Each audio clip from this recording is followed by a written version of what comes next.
Olá, eu sou o professor José Neto de Oliveira, licenciado em Ciências, Matemática e Física, e neste terceiro vídeo estaremos estudando sobre a física, energia, trabalho e energia mecânica.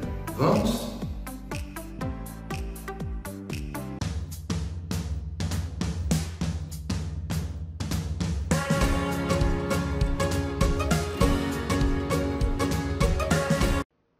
Física é a ciência que estuda a natureza. É a responsável por nos levar ao estudo dos fenômenos naturais. Como a física está sempre evoluindo e não possui delimitações, fica até mesmo difícil definir qual é o seu campo de atuação. Quando paramos para observar o nosso entorno, descobrimos que os fenômenos da natureza nos cercam no dia a dia, e a física nos ajuda a compreender como e por que eles acontecem. Veremos a seguir os objetivos esperados a partir do estudo da física e suas divisões. Objetivo especulativo é desvendar os mistérios da natureza a fim de nos fazer entender mais sobre a nossa relação com o mundo e o universo, de forma a mostrar que não existem teorias, postulados, paradigmas ou modelos absolutos sobre essa relação, sendo todos relativos e suscetíveis a novas descobertas e entendimentos. Objetivo prático: melhorar as condições de vida do homem através da tecnologia, pois com ela pode-se realizar trabalhos de forma mais práticas, obtendo assim uma melhor qualidade de vida. Objetivo esclarecedor: levar as pessoas a analisarem causa e efeito de determinado fenômeno como uma relação e não se referindo a tudo como algo voltado às suas crenças e superstições, mas fazendo-as entender que existe uma diferença entre ambos. Ramos da física. Didaticamente, a física se divide em mecânica, ramo da física que estuda os fenômenos que são decorrentes dos movimentos dos corpos. Trata-se do estudo dos fenômenos mecânicos, ou seja, aqueles que se relacionam com a queda dos corpos, colisão de automóveis, movimento dos planetas, dentre outros exemplos. É o ramo mais antigo dessa ciência, pois desde a antiguidade o homem busca explicações para os movimentos dos corpos. Grandes estudiosos como Aristóteles, Galileu e Ptolomeu já estudavam esses movimentos e, devido a eles, foram estabelecidas algumas das principais leis da mecânica que conhecemos atualmente. Termologia. A termologia é o ramo da física que estuda o calor e os efeitos que ele tem sobre a matéria. Também é um ramo da física que existe desde a antiguidade, e os seus conhecimentos atuais são o resultado de muito estudo acumulado. O século XIX foi o grande século da termologia, pois foi nele que nomes como Joule, Carnot e Kelvin realizaram inúmeras descobertas relevantes e estabeleceram alguns dos principais conceitos dessa disciplina. Os três conceitos básicos da termologia são calor, temperatura e equilíbrio térmico.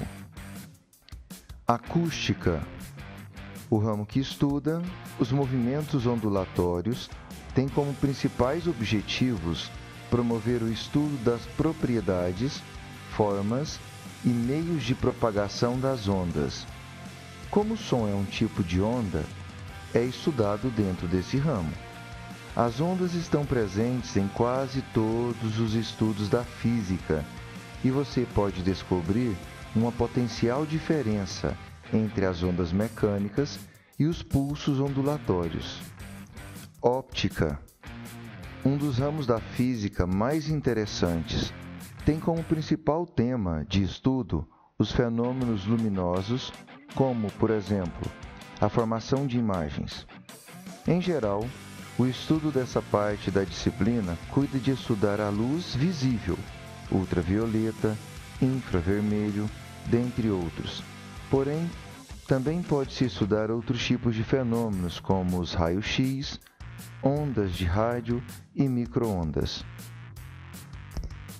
Eletricidade, o ramo da física que é responsável pelo estudo dos fenômenos elétricos e magnéticos. Física moderna. No final do século XIX, grande parte dos conceitos da física que estudamos hoje já haviam sido estabelecidos. Dessa forma, tudo que os físicos da época precisavam fazer era adequar as novas questões a essas teorias. Porém, existiam alguns fenômenos chamados de rebeldes que não se encaixavam nessas teorias já aceitas. Foi nesse cenário que os físicos como Max Planck, Albert Einstein e Niels Bohr se ocuparam de desenvolver o que foi chamado de física moderna. Os principais focos de estudo desse ramo da física são a teoria da relatividade e física quântica. Porém, existem diversos outros conceitos, como o princípio da incerteza.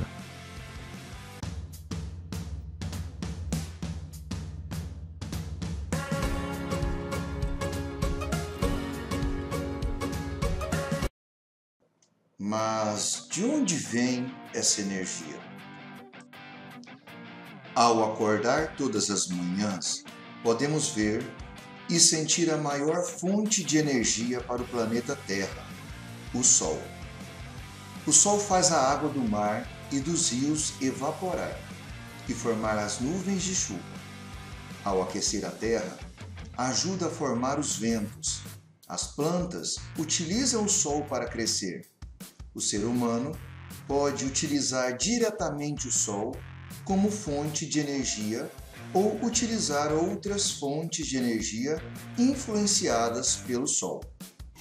Para entender o que é energia, vamos conhecer as várias outras formas em que ela está presente na natureza e como podemos utilizá-la. O fogo foi a primeira forma de energia dominada pela humanidade. Com o fogo, o ser humano aprendeu a espantar animais selvagens, cozinhar alimentos e fazer ferramentas e utensílios para o uso em sua jornada na Terra.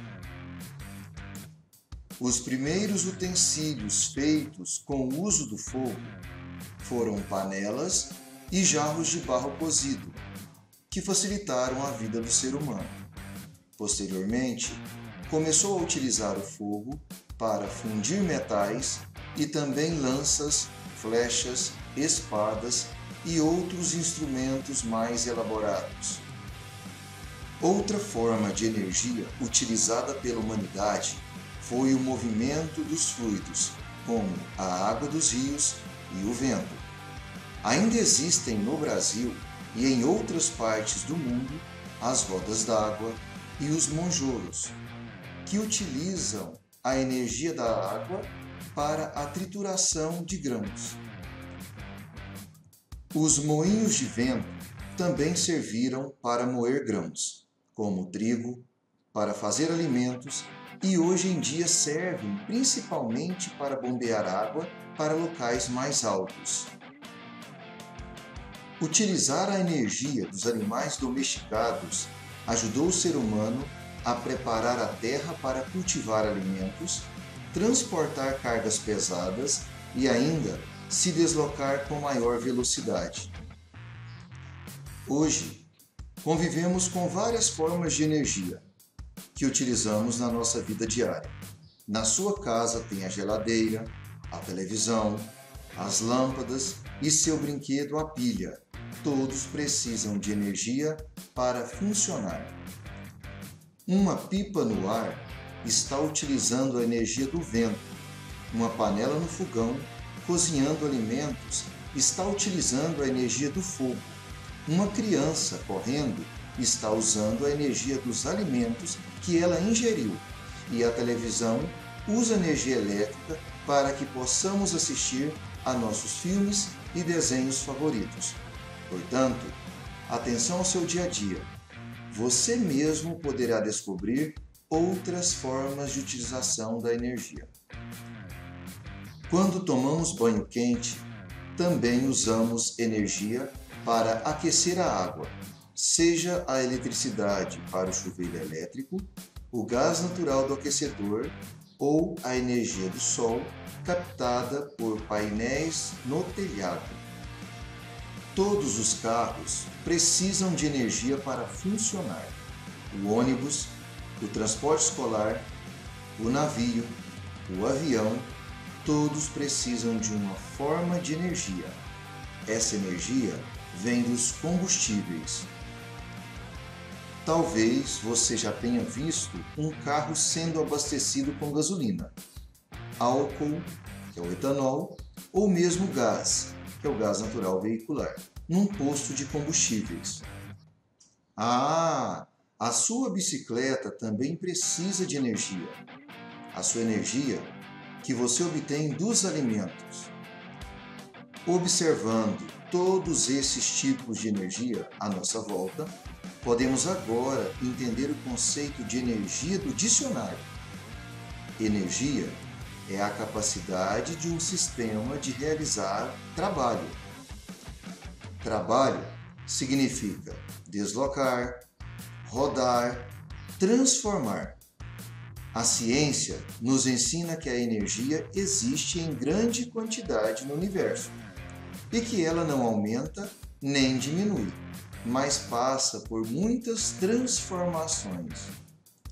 Então, a energia é muito importante para a nossa sobrevivência e conforto, e é parte da história da humanidade, que ao longo dos tempos vem aprimorando as formas de transformá-la e utilizá-la a seu favor.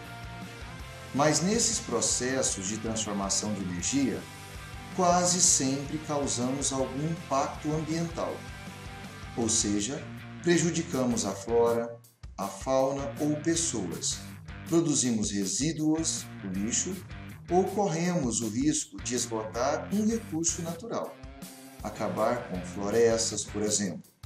Por isso, nós temos a responsabilidade de cuidar para que a energia não seja mal utilizada ou desperdiçada.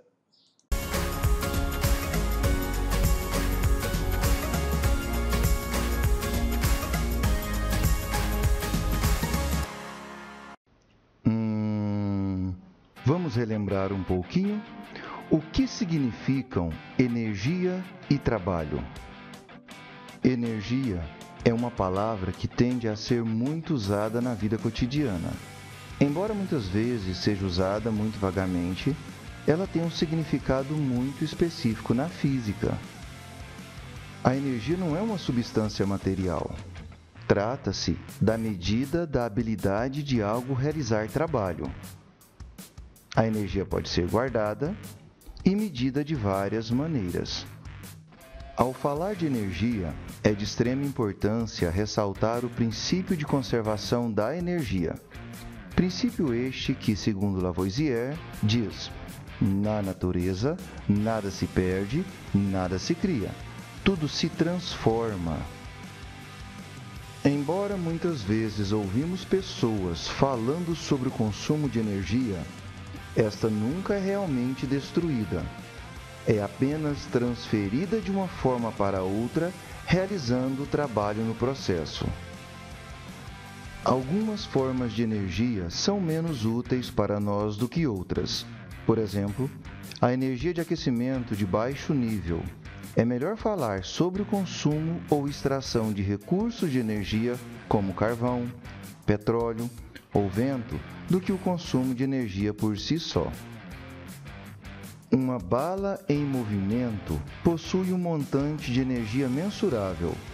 Isto é conhecido como energia cinética. A bala ganhou essa energia porque um trabalho foi aplicado sobre ela com uma carga de pólvora que perdeu algum potencial químico de energia nesse processo. Na prática, sempre que o trabalho é feito para mover energia de uma forma para outra, há sempre alguma perda para outras formas de energia, como calor e som. Por exemplo, uma lâmpada tradicional é apenas cerca de 3% eficiente na conversão de energia elétrica para luz visível, enquanto um ser humano é cerca de 25% eficiente na conversão de energia química dos alimentos em trabalho. Mas como medimos energia e trabalho? No sistema internacional, a unidade usada para medir a energia e o trabalho realizado é o Joule, nome dado em homenagem ao físico inglês James Prescott Joule. Em mecânica, um Joule é a energia transferida quando a força de 1 newton é aplicada em um objeto que se move por uma distância de 1 metro. Mas e esse trabalho? Como calcular o trabalho de uma força constante, ou seja, uma força que não sofre variação de valor? Acabamos de entender que a energia associada aos corpos pode sofrer variações e que estas estão relacionadas à ideia de transferir ou transformar tal energia. Foi para medir essas variações que definimos a grandeza trabalho. A seguir, faremos a análise do trabalho de uma força constante. Observe que na figura é aplicada uma força F a um corpo que se desloca da posição C até a posição D, descrevendo uma trajetória retilínea, ou seja, trajetória em linha reta. Consideremos ΔP o deslocamento vetorial e θ o ângulo entre os vetores F e ΔP. Assim, definiremos o trabalho da força F como sendo WCD é igual F vezes D vezes cosseno θ. Essa equação nos diz que o trabalho realizado por uma força constante F para deslocar um objeto do ponto C até o ponto D, na verdade, é o produto entre esses dois vetores multiplicado pelo cosseno do ângulo θ formado entre eles. Para melhor entendimento dessa equação, vamos agora entender o que cada uma dessas variáveis significam. WCD representa o trabalho realizado do ponto C ao ponto D, medido em joules. A variável F, medida em newtons, representa o valor da força constante aplicada. A variável D, medida em metros, representa o deslocamento do objeto provocado pela força constante aplicada. Por fim, teremos o cosseno de θ, que na verdade é uma razão trigonométrica cujo valor ou será fornecido pelo exercício ou poderá ser consultado numa tabela trigonométrica. Bem, agora teremos um exemplo onde poderemos calcular o trabalho de uma força F constante. Considere as duas situações representadas nas quais as trajetórias são retilíneas, ou seja, são em linha reta, e o corpo se desloca de A para B. As duas situações estão descritas aqui embaixo. Na primeira, o palhaço está puxando o menino que está em cima de um skate. Ele vai sair da posição A e o palhaço vai aplicar essa força até que ele chegue à posição B. Na segunda situação, do mesmo modo, o deslocamento vai acontecer de A para B, só que o que vai mudar é a direção e o sentido de aplicação dessa força. Na primeira situação, a força F age no corpo e forma com o vetor deslocamento o ângulo θ igual a 0 grau. Percebam que não há formação de ângulo na primeira situação. Por quê? Porque entre o vetor força e o deslocamento não houve formação de ângulo.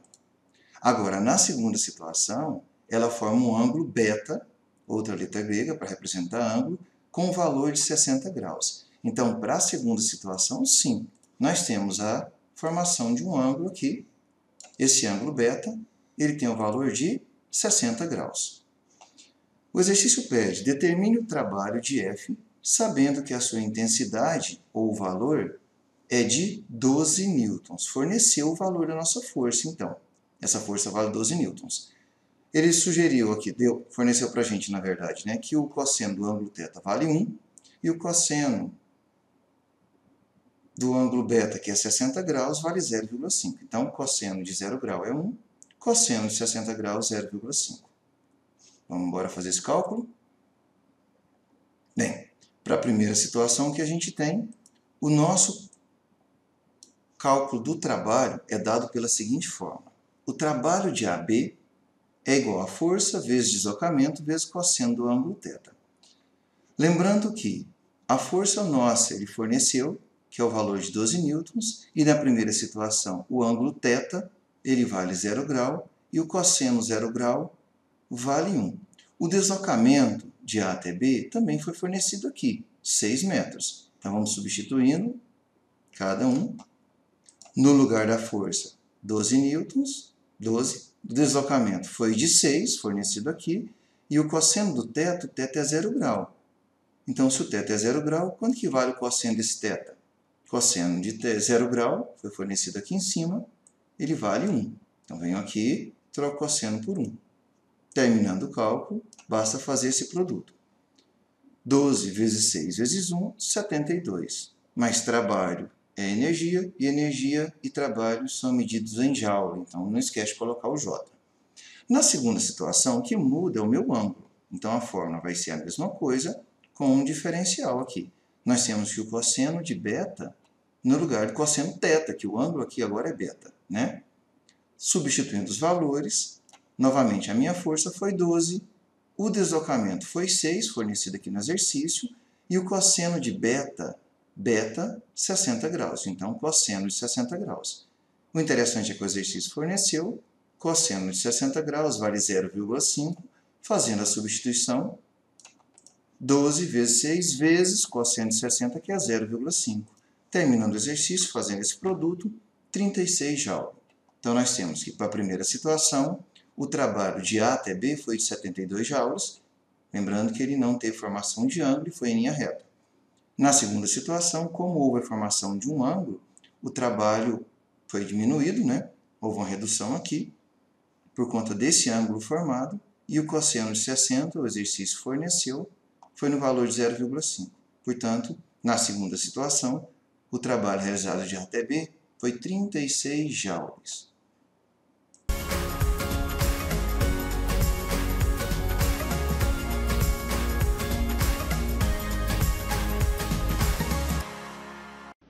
Direta ou indiretamente, a energia está presente em tudo que nos cerca. Para que você possa ler algum texto, é necessário que esse material esteja iluminado por uma fonte de luz, uma fonte que irradia energia luminosa, como uma lâmpada, por exemplo. Para a lâmpada funcionar, é necessário que ela esteja ligada a uma rede de distribuição, que está ligada a uma usina que gera energia elétrica.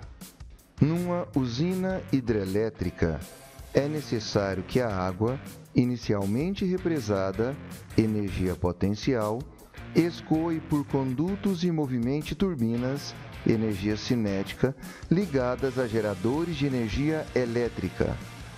A energia potencial e a energia cinética compõem a energia mecânica.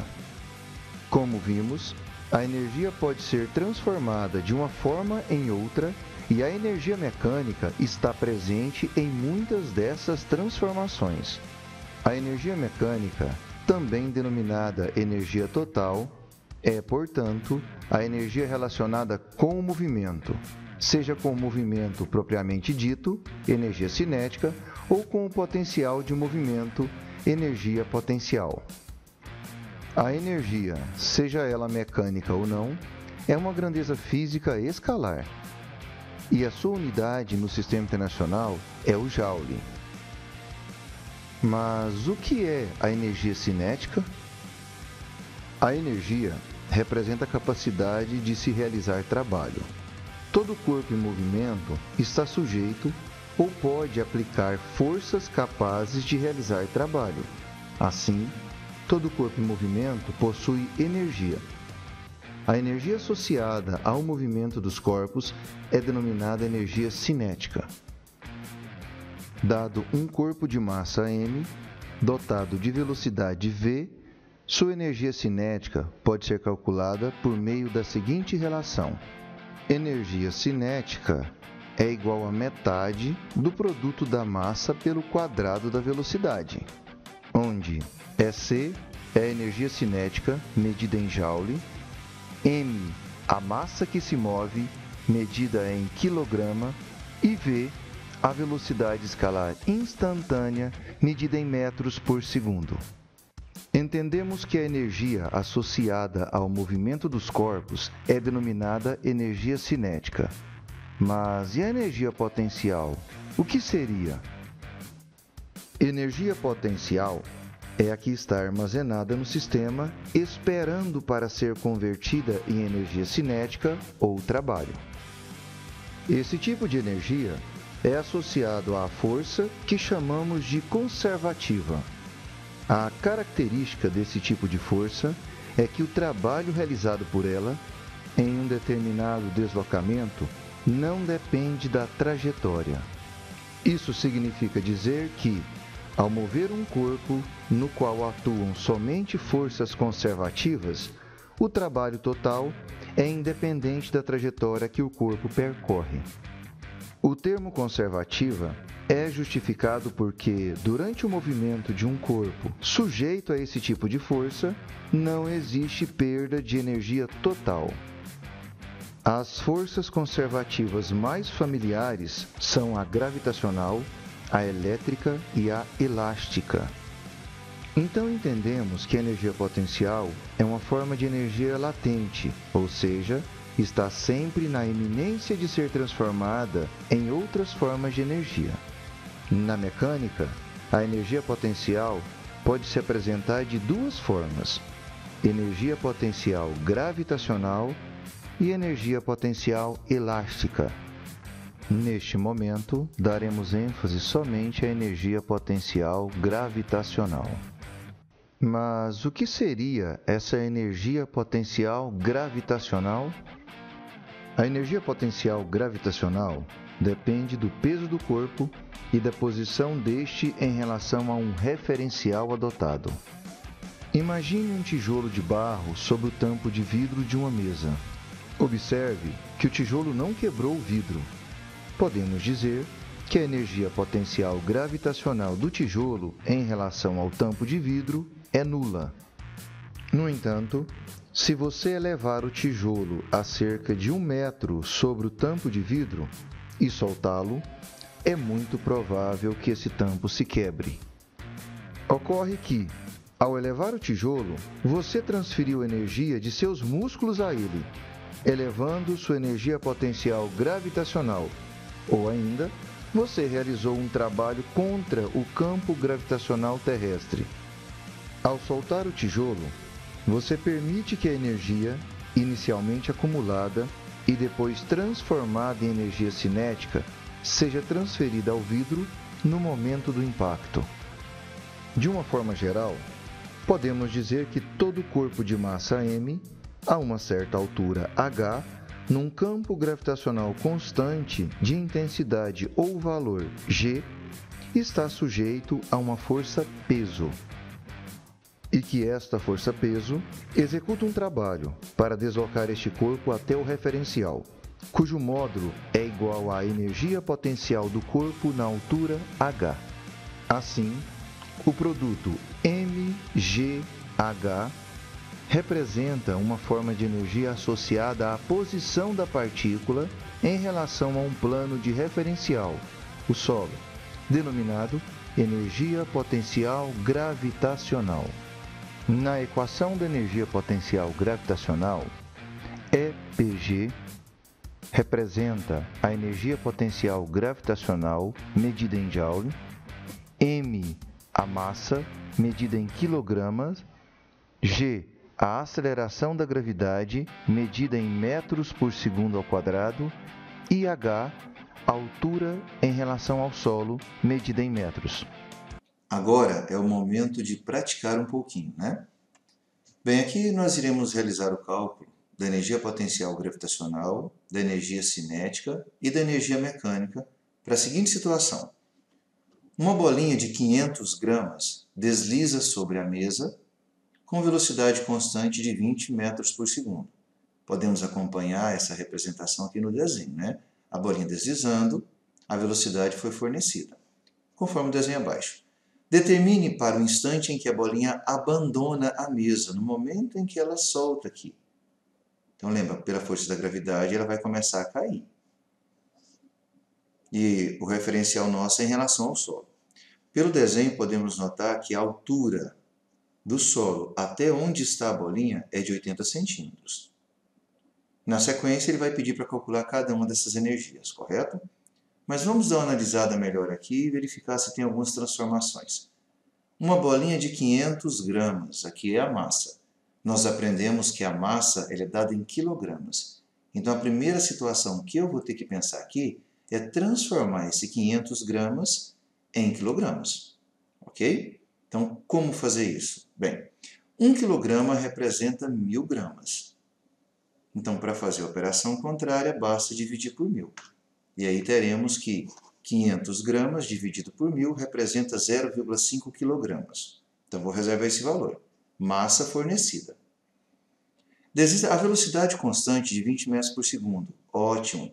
Forneceu também uma velocidade já para a gente, 20 metros por segundo, e ela já está no sistema internacional para mim, metro e segundo. Comprimento por tempo. Mais um probleminha aqui, ó. A altura representa 80 centímetros. Não posso trabalhar com centímetro. Tem que transformar em metro. Altura em metros. Como que transforma centímetro em metro? Bem, 1 metro representa 100 centímetros. Então, para fazer a operação contrária, basta dividir por 100 e teremos um total de 0,8 metros.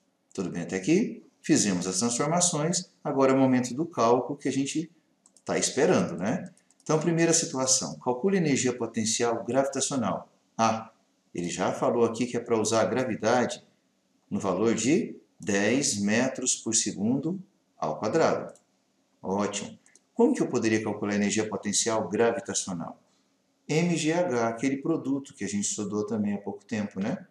Então, a energia potencial gravitacional é a massa vezes a gravidade vezes a altura. Vamos substituir cada um desses elementos. A massa, ele forneceu para a gente lá em cima 0,5. Então, vou trocar. Massa 0,5. A gravidade pediu para usar 10, substituir.